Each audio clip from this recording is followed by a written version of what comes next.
un impact. Si je suis avec quelqu'un, par exemple, qui me propose de manger une glace Magnum, et là, j'ai aucune raison d'être dérangé, si ce n'est par la jolie barmaid qui va me demander si je veux du cappuccino. Je pense aussi que c'est un passage obligé. Moi, je l'ai vécu aussi.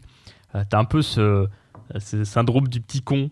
Donc finalement, tu as réussi à résoudre tes problèmes d'incontinence. Tu te sentais plus pissé et aujourd'hui, vous pouvez importer directement vos documents depuis Google Drive. Je sais pas si ça marche bien, Ça, tu l'as testé. Alors ça, c'est un peu pourri, je trouve. Ça marche pas bien. D'accord. Et effectivement, c'est marrant que tu me poses cette question. J'ai une réponse. Et cette réponse-là, c'est la question. Chaque lundi, Systémator vous délivre des retours d'expérience, de l'inspiration, des outils et des conseils pratiques pour aider les créatifs à développer leur art, leur productivité et leurs revenus.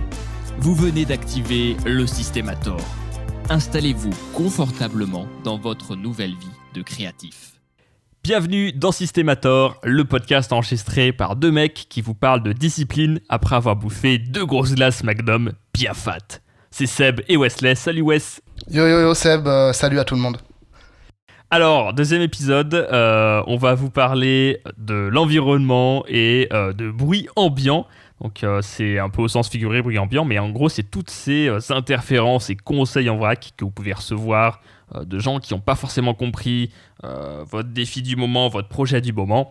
Et on va développer un petit peu tout ça dans cet épisode. Mais juste avant de commencer, si cette émission vous plaît, vous pouvez nous mettre des petites étoiles sur Apple Podcast pour nous dire que vous appréciez cette émission. Pour moi, c'est un test. On va voir si ça plaît, si ça fonctionne, si ça a de l'intérêt pour les auditeurs. Donc vraiment, c'est la meilleure façon de nous soutenir. Et en plus, ça permet de montrer que vous avez envie que cette émission continue. Donc c'est très important pour nous. Oui, je précise sur Apple Podcast ou votre plateforme d'écoute préférée. Apple étant la plateforme numéro 1, mais évidemment, il y en a d'autres. C'est ça. C'est parti.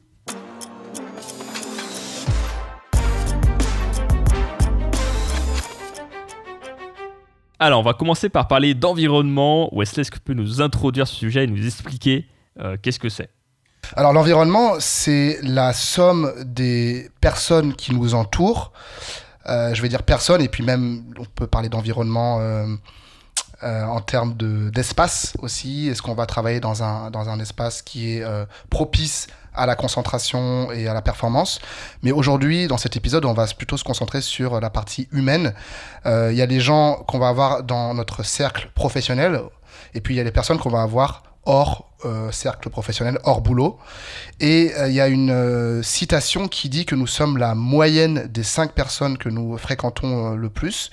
Je ne sais pas si c'est exactement vrai, mais ce qui est certain, c'est que ça a un impact significatif sur nous. Et moi, je le remarque, quand je traîne avec certaines personnes, je vais pas du tout avoir le même niveau de productivité par rapport à lorsque je vais passer du temps avec d'autres personnes qui, elles, sont très focalisées dans l'atteinte de leurs objectifs. Donc forcément, ça va avoir un impact. Si je suis avec quelqu'un, par exemple, qui me propose de manger une glace Magnum, eh ben forcément, on peut quand même enregistrer un podcast sur la productivité après, mais ouais, c'est ça l'environnement.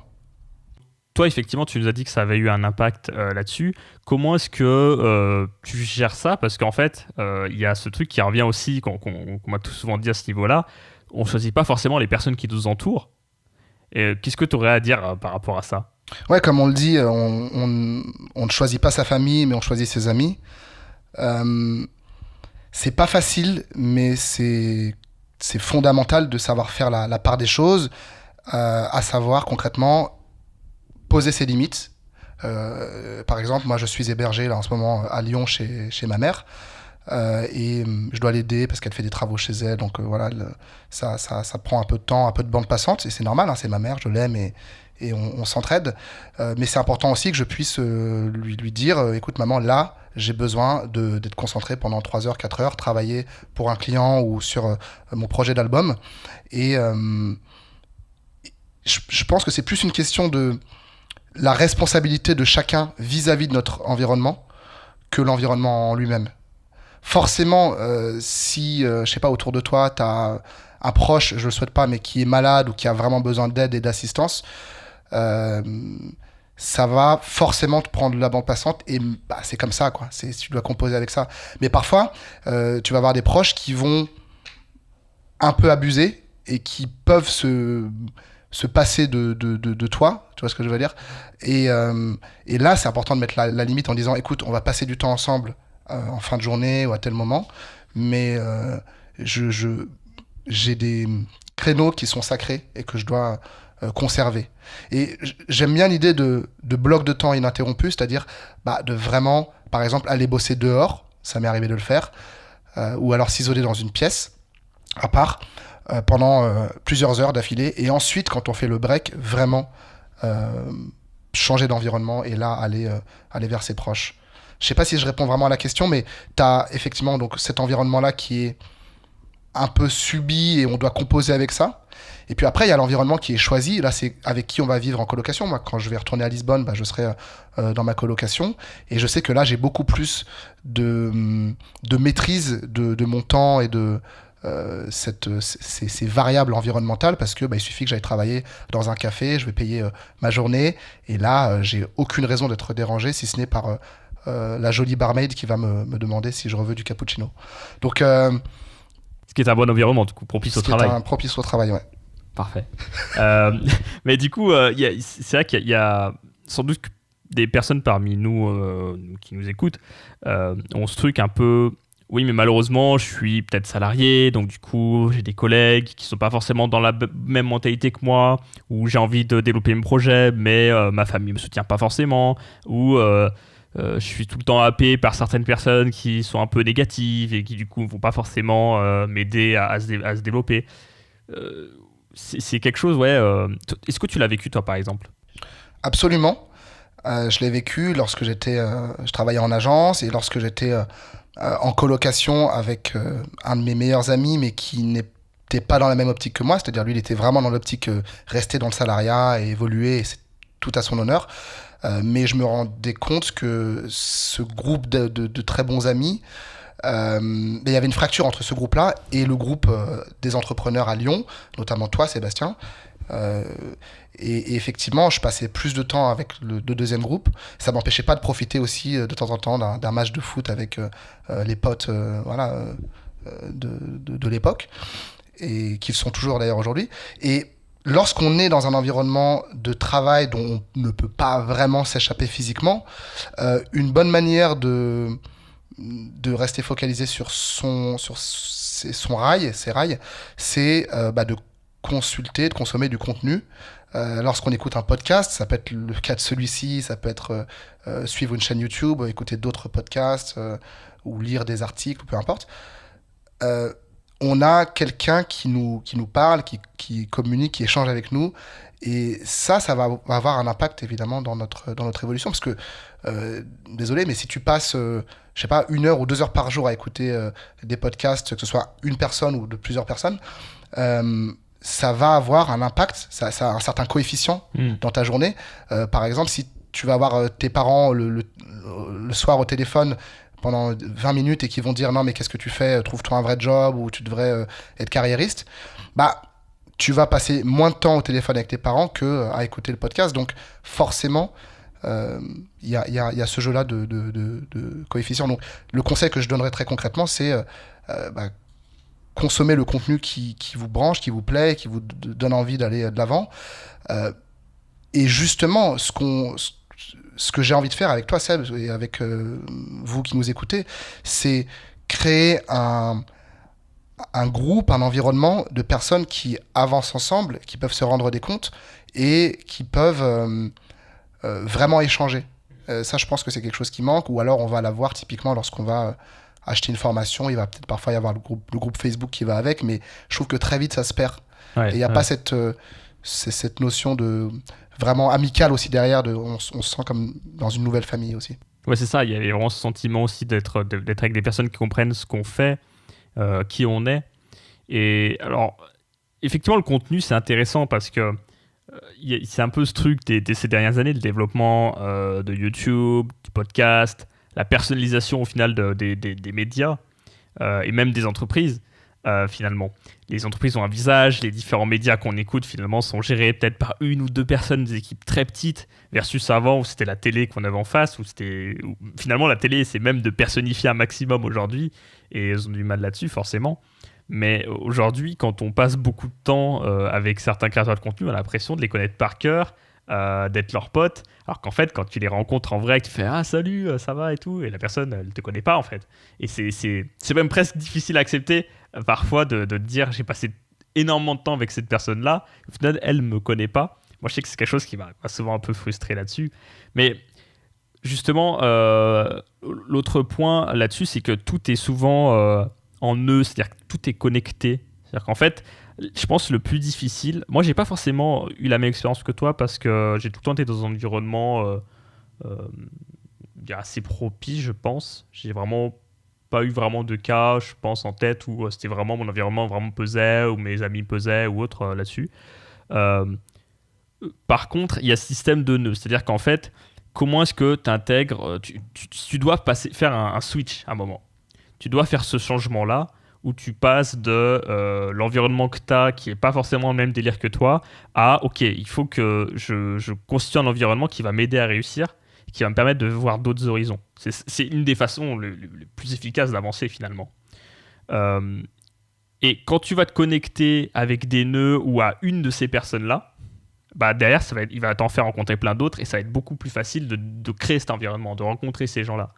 Toi, par exemple, comment tu as pu gérer ce truc? Parce que souvent, tu as fait cette transition salariat à ton compte, finalement, l'année passée. Mais au final, contrairement à pas mal de gens que j'ai rencontrés, OK, tu coupes le niveau, enfin, le côté salarié et tu passes à ton compte. Et du coup, c'est à partir de là où tu commences à aller faire ton réseau, faire des événements, etc. Toi, tu as géré pendant plus d'1 an ta transition entre les deux.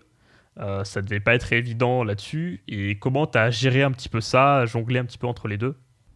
Alors déjà, ouais, c'était pas plus d'1 an, pour rectifier, c'était plutôt 6-7 mois, puisque j'ai fait ma demande de rupture conventionnelle tout début 2018, ça devait être en février, et j'ai quitté mon job salarié en juillet, donc tu vois, ça fait 5-6 mois.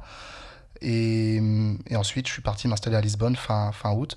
Donc je dirais que moi, mon gros avantage, c'est que j'étais déjà inscrit en tant qu'auto-entrepreneur depuis fin 2013. Donc j'avais déjà l'habitude des missions freelance et notamment en parallèle d'un stage ou d'un emploi salarié. Donc voilà, j'avais déjà ça en moi pour m'aider. Et ce que j'ai fait, c'est que je me suis inscrit dans un espace de coworking en janvier, donc au même moment où je demandais ma rupture co, où je me suis dit, Wesley, tu vas prendre un maximum de missions pour bosser en parallèle de ton activité salariée, pour mettre de l'argent de côté, et puis surtout pour, lorsque tu seras lâché dans la nature, que tu puisses avoir une base de clients suffisante pour bien enchaîner, quoi. Donc chacun a sa manière de switcher. Il y en a qui vont le faire de manière absolument abrupte, et c'est tout à leur honneur si ça fonctionne. Moi, j'ai plutôt opté pour la méthode progressive. C'est ce que je recommanderais, a priori. Et franchement, lorsqu'on bosse 35 heures ou un peu plus, n'allez pas me dire qu'on n'a pas le temps les week-ends ou le soir, de réfléchir à un projet et de commencer à mettre les choses en place, ne serait-ce qu'à raison de, je sais pas, en 3 heures de travail par semaine, on peut déjà faire des choses. Donc ouais, c'est plutôt progressif de mon côté. Il y a aussi ce truc que j'ai remarqué chez pas mal de gens, c'est ce côté un peu extrême au début. C'est-à-dire qu'en gros, tu vas te dire « Ah, les gens qui m'entourent, ils sont pas dans mon délire, ça va pas. » Donc tu vas aller rencontrer d'autres personnes qui, eux, sont plus ou moins dans ton délire finalement. Et tu vas être extrême en mode « Ouais, les entrepreneurs, c'est les meilleurs et tout. Les autres, ils ont rien compris à la vie, ils sont esclaves de leur boulot, etc. » Tu sais, ce truc un peu extrême finalement où t'as plus aucune nuance. C'est quelque chose que t'as vécu toi, par exemple, ou... Oui, absolument. J'étais quasiment dans le rejet de ce que j'appelle mes amis historiques que je connais depuis 10 voire 15 ans, depuis le lycée, qui sont toujours parmi mes meilleurs amis. Mais en parallèle, effectivement, j'ai eu ce groupe d'amis entrepreneurs dont tu fais partie, Sébastien, qui a commencé à prendre le dessus. Et aujourd'hui, ce qui est marrant, c'est qu'avec le recul et maintenant que je commence à être bien ancré dans ma vie de freelance et on va dire de manière générale d'indépendant, Là, par exemple, j'ai passé un week-end d'anniversaire juste il y a quelques jours, là, le week-end du 11 mai. Et je me suis absolument marré avec eux, éclaté. Et j'ai vraiment profité du temps passé avec eux. Et je sais que c'est cool quand c'est à petite dose. Et justement, me dire, eux m'apportent des choses que les entrepreneurs, par exemple, m'apporteraient pas. Et je pense qu'encore une fois, enfin, je dis encore une fois, c'est un peu mon tic de langage, mais en définitive, le problème, c'est toujours soi-même. C'est-à-dire que quand on rejette quelque chose chez l'autre, on rejette la partie de nous, en nous qu'on va reconnaître chez l'autre et qu'on n'a plus envie d'accepter chez soi. Donc on va dire par exemple, j'aime pas le côté, moi spécifiquement c'était, j'aime pas le côté un peu attentiste et un peu, voilà, je suis bien docile au travail et puis j'attends qu'on me donne une promotion. Alors que moi, c'est pas quelque chose qui m'intéressait du tout parce que en fait, j'ai pas cette mentalité carriériste et je préfère être soit galérer un peu, mais au moins pour la bonne cause et pour faire quelque chose qui me plaît, ou alors, quand t'es entrepreneur, tu peux aussi vraiment faire jouer cet effet de levier et gagner beaucoup plus qu'un salarié. Donc, pour reprendre mon fil, c'était ça que je rejetais chez mes amis historiques et mes collègues de travail, mais parce que j'étais pas en paix vis-à-vis de ça, vis-à-vis de moi-même.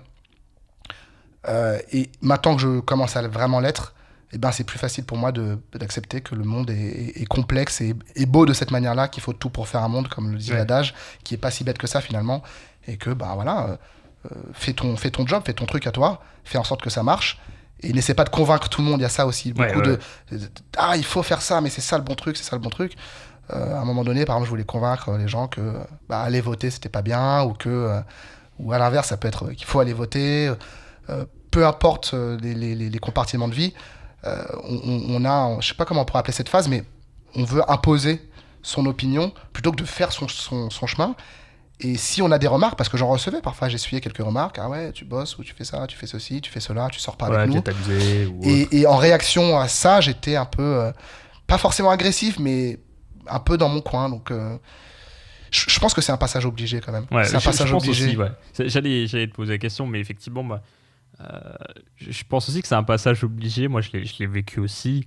T'as un peu ce syndrome du petit con que j'aime bien appeler comme ça, c'est-à-dire que quand tu te lances un peu là-dedans ou que tu commences à apprendre une nouvelle compétence, que tu commences, tu sens que tu fais quand même les choses relativement bien, tu avances, tu constitues ton réseau, tu apprends des choses intéressantes, tu te formes peut-être aussi auprès de certaines personnes que tu estimes là-dessus.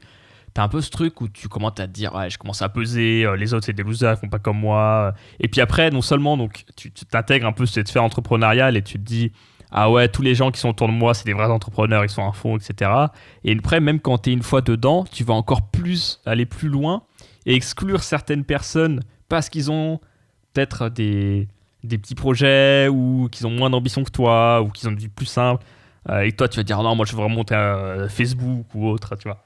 Facebook 2, tu vois, peu importe. Et ouais, t'as un peu... Enfin, c'est quelque chose que j'ai un peu ressenti à une époque où tu te sens... tu te sens plus pissé, quoi, pour dire les choses clairement. Et au final, t'as toujours des choses qui te rattrapent, tu te prends toujours une petite baffe à un moment qui te fait un peu revenir, ou même juste le temps, en fait, qui te fait rendre compte que, en fait, c'est une phase et que t'as besoin d'être plus modéré, peut-être plus normal et que chacun fait aussi ce qu'il veut, quoi. Plus sage. Plus sage, ouais, exactement. Et tolérant, et c'est comme ça qu'on réussit mieux. Donc finalement, tu as réussi à résoudre tes problèmes d'incontinence. Tu te sentais plus pissé et aujourd'hui. Je pense que c'est quelque chose qu'on avait vécu, qu'on a vécu tous les deux à différents moments. Mais ouais, c'est une étape obligatoire, je pense. Ça me paraît assez incontournable. Après, peut-être que tout le monde ne le fait pas, mais ouais, on a besoin de. C'est un peu. Je vais faire une petite digression très rapide. Ouais. C'est un peu comme, tu sais, dans un film, pour justifier la mort d'un méchant ou d'un personnage, on a.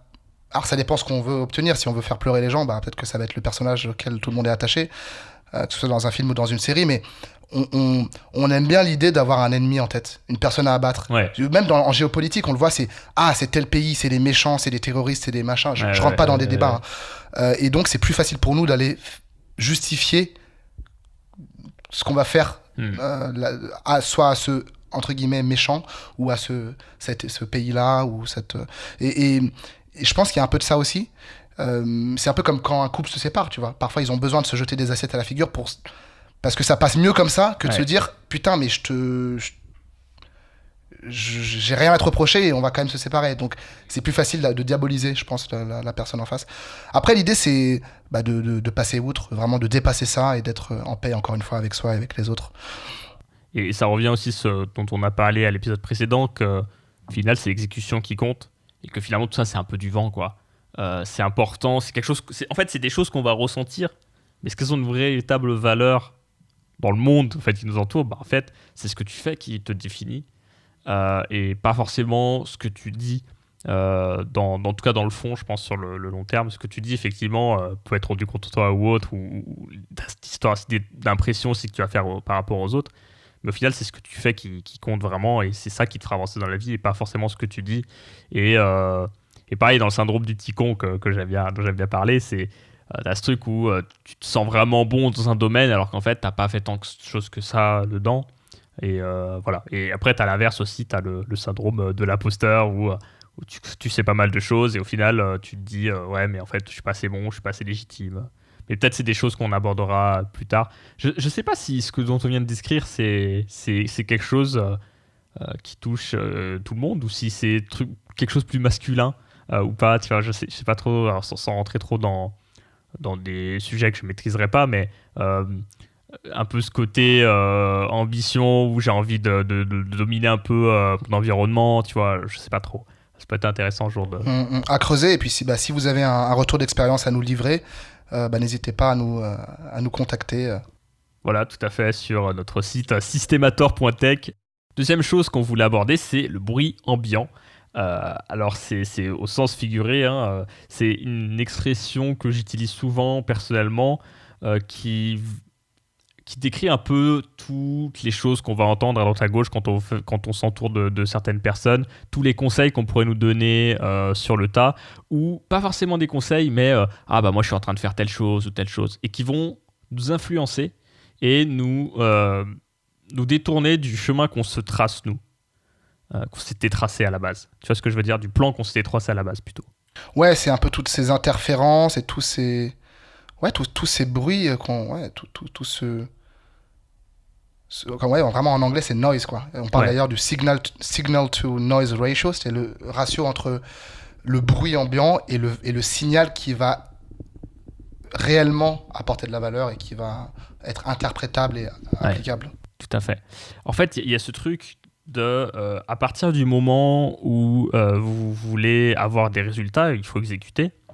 Et c'est vraiment le plus important. Et pour bien exécuter, parce qu'il ne suffit pas juste de bosser pour bosser, il faut suivre une route, quoi, un plan de route, en quelque sorte. C'est comme si vous allez quelque part, vous allez dans une autre ville, à moins que vous ayez beaucoup de temps à perdre et que vous preniez le risque de vous perdre, justement là-dessus, vous allez quand même tracer votre destination, tracer votre route et savoir quelle autoroute prendre, où sortir, etc.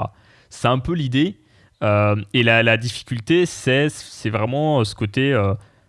j'entends plein de choses autour de moi, on me donne plein de conseils, mais qui sont hors contexte. C'est-à-dire que la personne n'a pas forcément eu le temps d'analyser ma situation, elle va me ressortir des choses qu'elle a lues dans des livres ou des choses comme ça, ou des conseils un peu génériques. Et passer un certain stade, finalement, ça vous nuit plus qu'autre chose. C'est quelque chose, personnellement, qui me touche beaucoup, qui m'affecte beaucoup. C'est une des raisons pour lesquelles je fais de moins en moins d'événements de réseau. C'est parce que je suis souvent assez influencé par ça. J'ai souvent envie de bondir vers, on en parlait un peu aussi, l'objet brillant à côté, ou me dire que telle personne fait telle chose et que du coup il a peut-être raison et que je devrais peut-être faire ça comme lui. Par exemple, typiquement, créer du contenu, comme un podcast ici, n'apporte pas de valeur financière directement. Et si jamais un jour elle apporte de la valeur financière, ça sera dans plusieurs mois. Et donc, on pourrait se dire quel est l'intérêt de faire ça maintenant alors que j'ai pas forcément les revenus encore qui me garantissent de vivre correctement. Et on pourrait se dire, du coup, peut-être que je fasse de la presta. Du coup, on va se mettre à faire de la presta. Et après, on va avoir moins de temps pour créer du contenu. Au final, notre objectif, on va l'atteindre peut-être pas dans 3 mois, mais dans 6 mois. Et voilà, c'est un peu ce truc-là qui est assez parasite, je trouve. Oui, bah, c'est quelque chose que je partage tout à fait. Cette impression, et même pas qu'une impression, cette réalité d'être tiraillé entre plusieurs eaux, entre plusieurs voies, VOIX et VOIES, voilà, dans les deux sens du terme, que ce soit notre famille, que ce soit nos amis, que ce soit nos collègues, que ce soit nos pairs PIRS entrepreneurs autour de nous. Et c'est important de rester vraiment sur son chemin. On en parlera, on développera ça dans un prochain épisode, mais j'aime bien il y a un article qui a été écrit, je t'en avais parlé, Seb, avec l'image du bus, stay on the bus, reste dans ton bus, reste assis et ne descends pas à chaque arrêt en disant putain mais je vais pas dans la bonne direction. Vraiment reste dans ton bus jusqu'au bout de la ligne et tu vas voir que tu vas créer des choses merveilleuses sous ton estampille. Apple est devenu Apple, mais avant que ce soit Apple, il y avait rien, tu vois ce que je veux dire. Donc c'est facile de se dire ah mais ça marche parce que c'est lui. Non, ça marche parce que lui il est resté au bout de son bus à lui. Alors ça veut pas dire que le tien va marcher comme le sien a marché. Il marchera peut-être mieux, peut-être moins bien. Et on est souvent dans l'échelle de malheureusement de valeur de qui gagne plus et qui est le plus connu. Mais il y a tellement d'autres variables du succès qui sont propres à chacun. Surtout à notre époque justement avec les réseaux, Instagram, YouTube, Facebook, où finalement on voit tout le temps. En fait, quoi que tu fasses, t'es forcément confronté à ah ouais machin il est connu. Lui il fait plus de sous que moi, ou lui s'en sort mieux, ou lui il est plus jeune que moi et il fait déjà plein de sous. On est dans une époque où c'est très facile de se comparer, ou plutôt très difficile de ne pas se comparer avec les autres. Parce que même si vous êtes intéressé par exemple par les sujets business ou autres, bah après vous allez avoir rien que des pubs sur Instagram ou sur Facebook qui vont vous parler de ça, qui vont vous amener vers d'autres stratégies, et c'est super dur en fait. C'est super facile en tout cas de se faire dévier là-dessus. Moi j'ai une expérience dans le coaching, dans le consulting en argumentaire de vente, c'est ce que je fais pour mes clients. Donc en gros, pour avoir un minimum de résultats, généralement il me faut 3 mois avec le client pour qu'on puisse arriver à quelque chose de solide par rapport à ses produits, par rapport à ses clients, pour avoir vraiment un argumentaire de vente qui soit en béton. Et il me faut une séance de diagnostic d'1 heure pour réussir juste à faire une map un peu, une carte de tout ce qu'il a mis en place, tout ce qu'il a cherché à faire, pourquoi il a cherché à le faire comme ça, voilà. Et là-dessus, sur base de ça, je peux commencer à orienter et donner des directions intéressantes qu'il pourrait exploiter. Et c'est après avoir vécu un peu cette expérience de ce côté-là de la barrière, finalement, que je me rends compte à quel point on reçoit effectivement beaucoup de conseils, mais qui sont pas forcément productifs, parce que forcément, il y a plein de choses où on pense tout le temps, et on pense bien faire en voulant donner un conseil un peu à la va-vite à quelqu'un, et finalement, on lui donne quelque chose qui n'a pas tant de valeur que ça, parce que ça va... soit il y a déjà pensé, et il a essayé de le faire, soit on n'a pas pris en compte tel ou tel paramètre, et au final, on va plus le retarder qu'autre chose. Et c'est pareil, en fait, c'est quelque chose qui est assez dur, parce que tu peux pas forcément t'en passer. Dès que tu commences à discuter avec certaines personnes, et des fois, tu as juste besoin de sortir tes problématiques du moment, tu as des personnes qui peuvent être très fortes pour mettre le doigt dessus et te dire exactement ce dont tu as besoin d'entendre, mais la plupart du temps, c'est des choses qui vont pas t'orienter dans la bonne direction. Enfin, c'est quelque chose que je ressens personnellement. Ça arrive souvent de ce genre. Parce que j'ai 2 choses à dire. C'est est-ce qu'on serait pas en train nous-mêmes de donner des conseils à nos auditeurs en leur disant de ne pas trop écouter les conseils? En tout cas, on partage notre expérience. Ouais, c'est ça, c'est un partage d'expérience. L'idée, c'est que vous puissiez vous faire évidemment votre propre avis. Et c'est aussi pour ça qu'on est sur ce genre de format, ça permet de développer notre pensée, expliquer vraiment pourquoi on pense ça. Et c'est pas juste on se croise dans la rue et tu devrais faire ça ou tu devrais faire ci. C'est plus un retour d'expérience, quoi, effectivement. Et effectivement, c'est marrant que tu me poses cette question. J'ai une réponse. Et cette réponse-là, c'est la question. Je suis tombé sur une vidéo de Simon Sinek, vous le connaissez sûrement tous. Celui qui a fait le livre The Why Question, le pourquoi, exactement. Et j'adore ce gars quand il parle, il a une belle éloquence et il dit des choses qui sont justes et qui sont touchantes. Et il revient toujours aux fondamentaux. Et il dit que... Enfin, c'est pas lui ça vient pas de lui, ça vient du père de Nelson Mandela, qui est un des hommes les plus charismatiques et les plus célèbres et les plus, on va dire, qui ont marqué l'histoire de manière positive, de la manière la plus anonyme. C'est ce qu'il disait, Simon Sinek, il y a quasiment aucun endroit dans le monde où Mandela est vu comme comme un diable ou comme on va dire un tyran ou un Mhm. méchant, alors que pour beaucoup d'autres personnalités de l'histoire, c'est très partagé en fonction des zones où Tout à fait. on se trouve, et peut-être des époques. Donc, pour revenir au père de Nelson Mandela, ce qu'il disait toujours quand il se rassemblait avec les gens de sa tribu, c'est qu'il était toujours le dernier à parler. Et plutôt que de donner des conseils, il posait des questions. Alors, je sais plus si je l'ai entendu dans Simon Sinek, mais poser les bonnes questions, c'est ça, selon moi, la clé.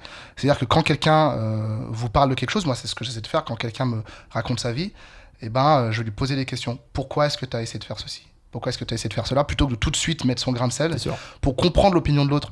Toi, t'es bleu, l'autre va dire non, moi, je suis rouge, je vote rouge ou jaune.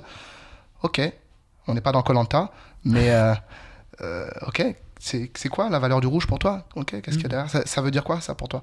Et en creusant, là, c'est ça la réelle empathie, de se mettre à la place de la personne en face. Et finalement, on en revient à ce que je disais juste avant, on va pouvoir ensuite enchaîner, c'est par rapport à mes amis, quand je reçois des conseils de leur part, ils se permettent parfois de me dire ouais, mais attention, t'es à ton compte, fais gaffe et tout. J'absorbe ce qu'ils me disent et après je choisis ce que j'en fais. Mais Et ça provoque une émotion quand même. avec le Sur- recul, sur le coup, je me ou pas dis, en fait, je vois déjà de les valeurs de chacun et les blocages de chacun, tu vois. Mais également, il y a des choses qui sont bonnes à prendre et c'est pas parce qu'on va, comment dire, si quand quelqu'un vous donne un conseil, vous n'allez pas forcément l'appliquer. D'ailleurs, il vaut mieux prendre son temps et réfléchir et se faire sa propre opinion et agir en fonction. Mais c'est quand même intéressant de considérer la chose parce que je pense que la plupart du temps, les gens sont bienveillants vis-à-vis de nous. Donc l'idée, c'est pas forcément d'appliquer ce conseil bêtement, mais c'est plus, moi par exemple, derrière, je vais sentir une envie de mes amis ou de ma famille de savoir que je suis bien en sécurité financière. Donc c'est ça le truc derrière, tu vois ce que je veux dire ? C'est ça qu'on dit les choses pour une raison. Effectivement, c'est souvent le cas d'ailleurs. Quand quelqu'un peut nous dire quelque chose, de nous faire un petit reproche, nous poser une question un peu bizarre, souvent il y a quelque chose derrière. Une vérité derrière, une interrogation, un besoin d'être rassuré aussi. Ouais, ça va les renvoyer parfois à leur propre... Ouais, tout à fait. Mhm. Ah, c'est intéressant. Ok. Là-dessus, je voulais parler juste de plusieurs phases aussi que j'ai constatées de manière générale que je trouve assez intéressantes. Je trouve qu'il y a plusieurs phases quand on est à son compte, quand on se lance dans ses projets, en tout cas, quels qu'ils soient, que ce soit dans l'entrepreneuriat artistique ou peu importe. Il y a d'abord cette phase un peu d'inspiration où au début justement on va commencer à aller se connecter aux différentes personnes pour se créer cet environnement qu'on n'a pas forcément déjà, et on va du coup commencer à développer un début de réseau et aussi une phase un peu de formation où on va commencer à essayer d'être meilleur dans son domaine et parce que c'est le cas partout en fait. C'est assez rare qu'on arrive dans un domaine et qu'on soit directement très bon, à moins qu'on ait fait depuis notre plus jeune âge. Par exemple pour la musique, il y a des gens qui sont très bons mais qui ont commencé à 6 ans typiquement.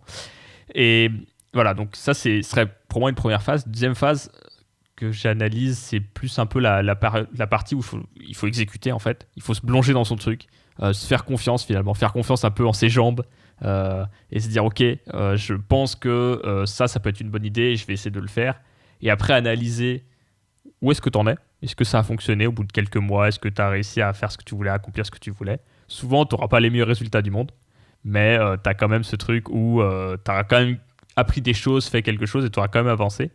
Et puis après, il y a une fois que tu es quand même en place, que tu as une certaine expérience, que tu as un bon début de réseau, il y a cette recherche d'aller chercher du réseau plus sélectif, plus qualifié, d'aller chercher des gens plus intéressants pour toi, qui sont dans ton domaine.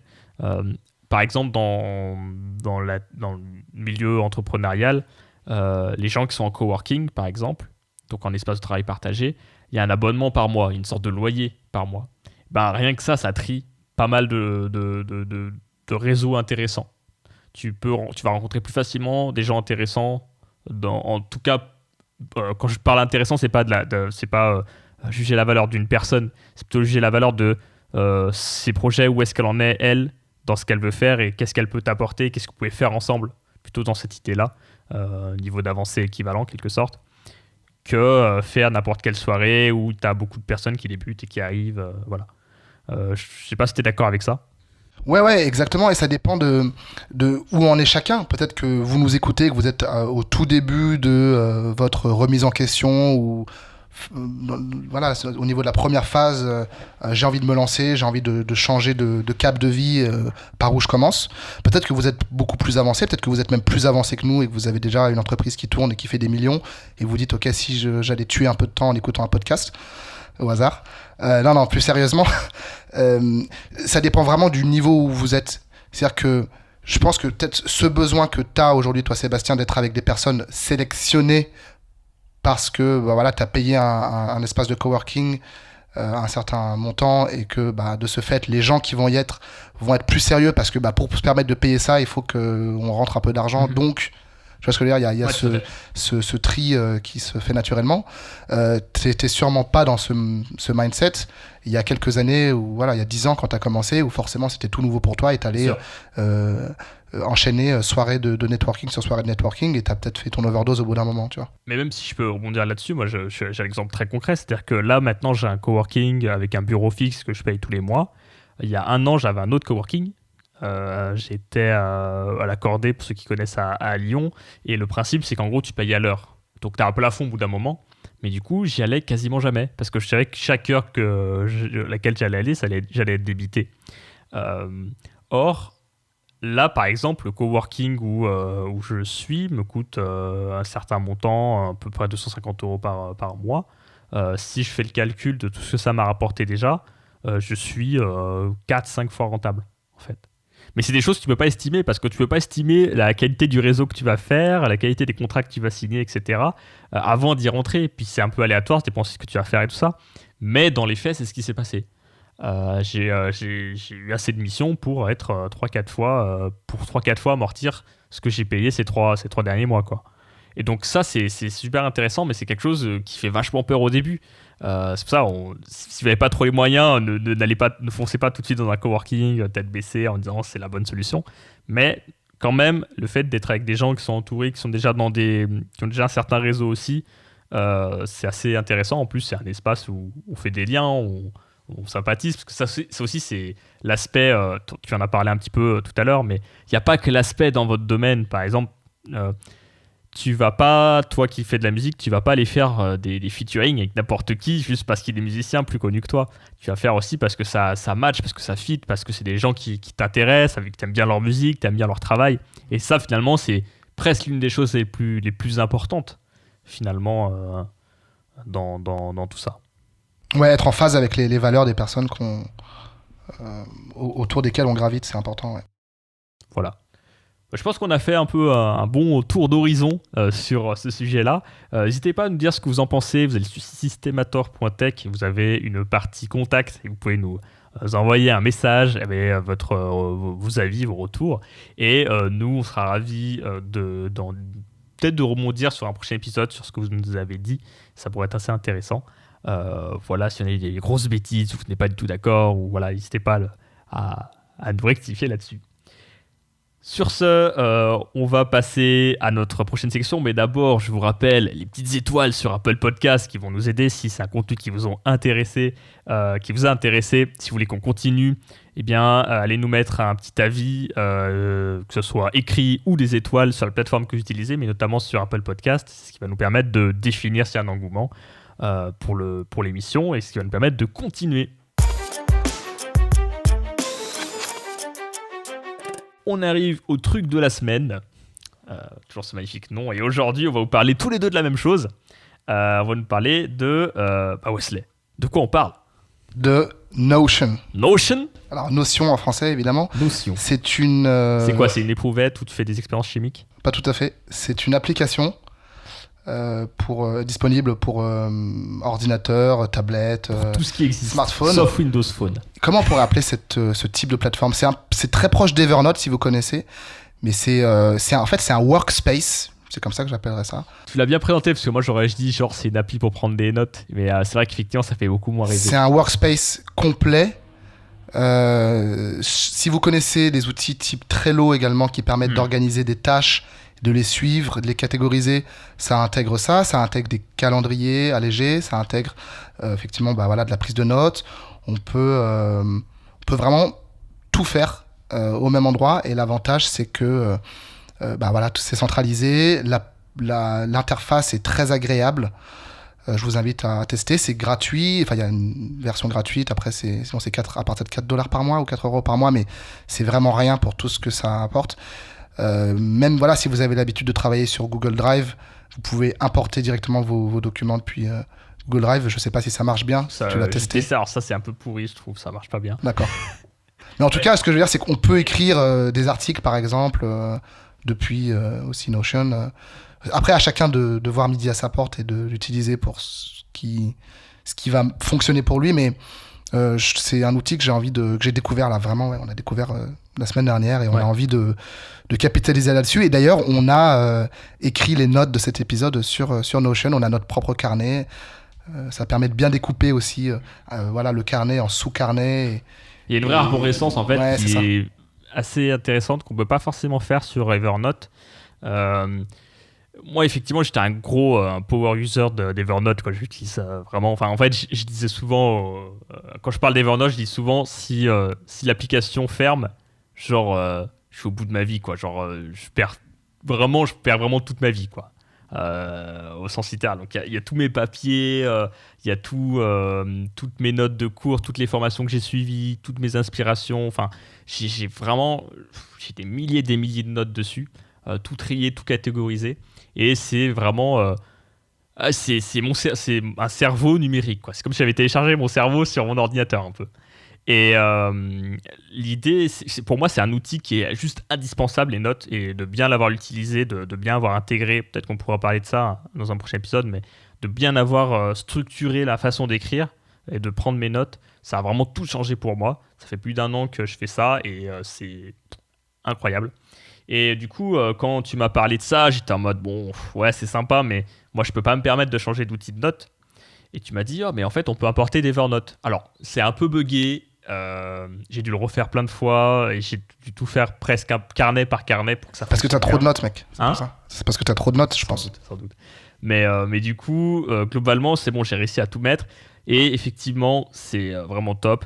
Rien que sur mobile, l'application est 10 fois plus rapide qu'Evernote, parce qu'Evernote, c'est horrible. Enfin, je trouve que. Enfin, je sais pas si c'est moi, hein, peut-être que mon téléphone n'est pas top, mais vraiment, l'application Evernote, j'ai beaucoup de mal avec. Le temps que ça synchronise et tout ça, que ça arrive, ça met des plombes.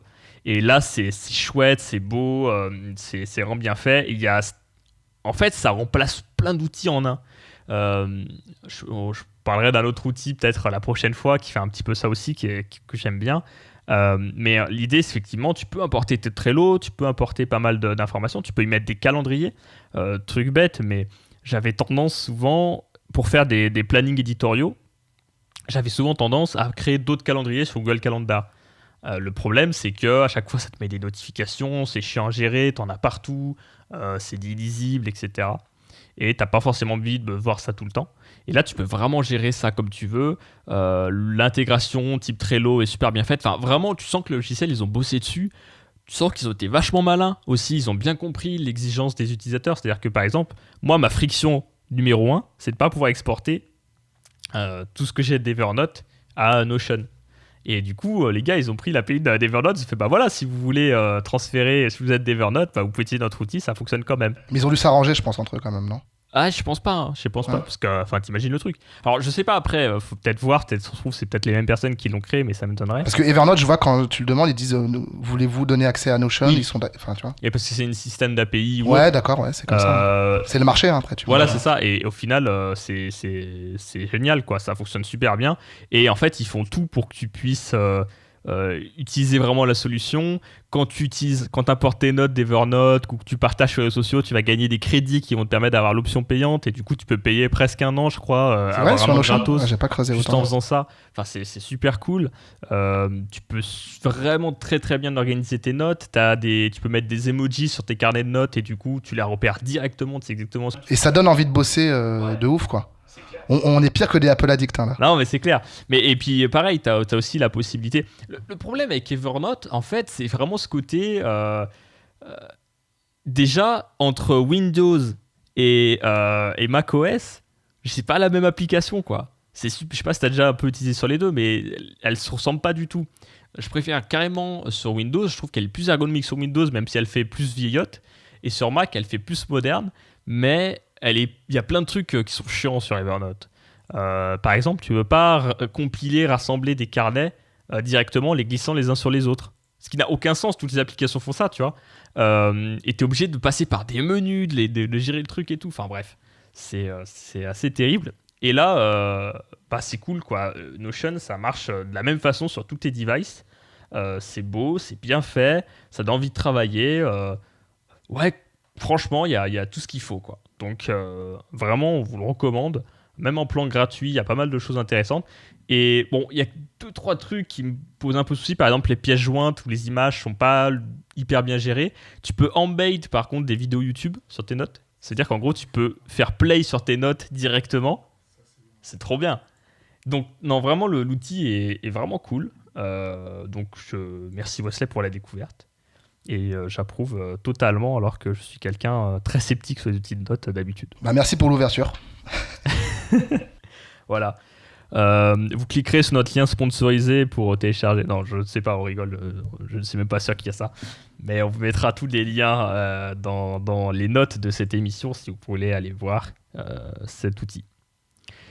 Et ben on arrive à la fin de notre deuxième épisode. Bon Wesley. Ouais, cher Seb, on est dans les clous en termes de durée. Je pense qu'on est pas mal sur ce format-là. Merci encore une fois de nous avoir écoutés.